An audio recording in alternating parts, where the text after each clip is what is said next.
Hi, it's been 1:40 a.m. and I'm planning to make chocolate mousse. So I've been planning this earlier, but I cannot shoot it because my family is still awake, and then I don't want them to see me doing things like this. So I'm shooting at the moment because I'm shy. So let's proceed downstairs. I'm speaking English because there are some international subscribers in my channel. That's why I'm the one who will adjust to them to understand my plan. I'm on the kitchen, so here is the ingredients that we need: Prada and Nestle cream, 4 packs of tablea, chocolate bar supposed to be unsweetened, cornstarch, sugar. Put half cup of sugar in the mixing bowl. Strain it. Put 3 tablespoons of cornstarch.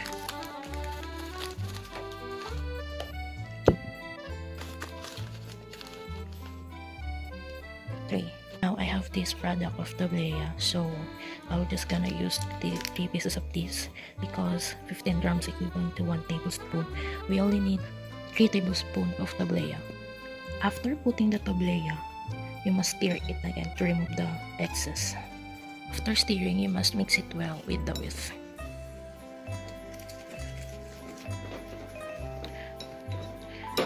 After mixing, it must be look like this. Pour the evaporated milk 370 ml. Mix it well. After mixing, next is the all-purpose strain. After pouring it, mix it well.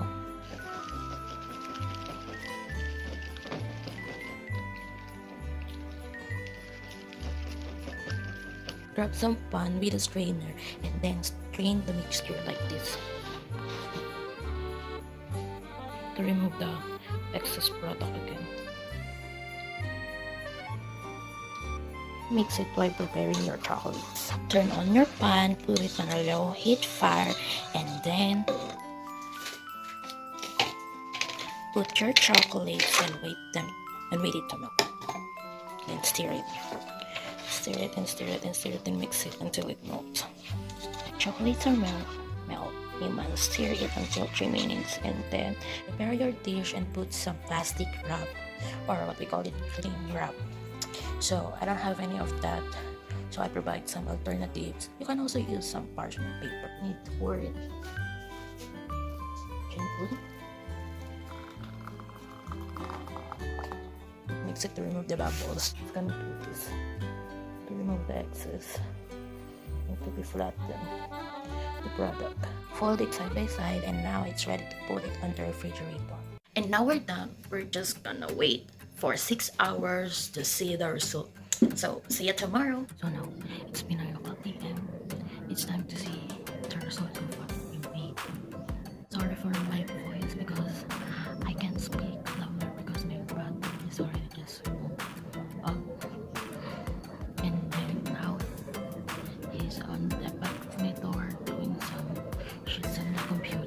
So let's go downstairs. Here's the result. So we need to remove this and then grab some plate to place the chocolate mousse cake. Here is the chocolate mousse, it's finished. For the final touch, grab some tablea or 1 tablespoon of tablea and then pour it on the chocolate mousse for the toppings. Need to heat the knife to cut the chocolate mousse. Got it. Tapos na natin gawin yung chocolate mousse cake. So ngayon, mahina pa rin yung boses ko gawaan ni Kuya. Nandun pa rin sa likod. Ngayon, magtatagalog na ako. Kaya lang naman kasi ako nag-i-English kanina sa procedure. Yung mga international na subscribers na sa 60 subscribers na yun, international service po ako.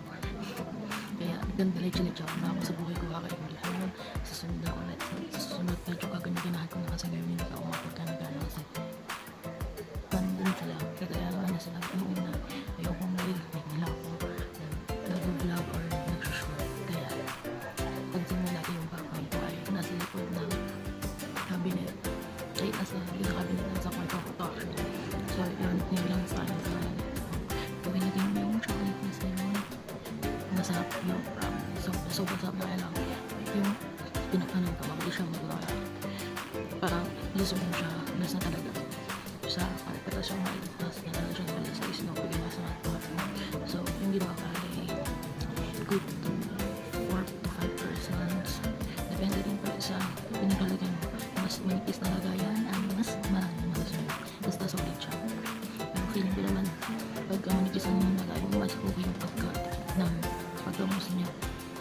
ikaw sa pagkamanipis niya. Kasi sa akin, nakita niyo naman sa video, sobrang kapal mga ganyan. Ganyan mo siya. Ngayon, nakapal. Kaya siguro parang sakto lang yung tip niya, pero masarap. Promise. So, yun lang. Push.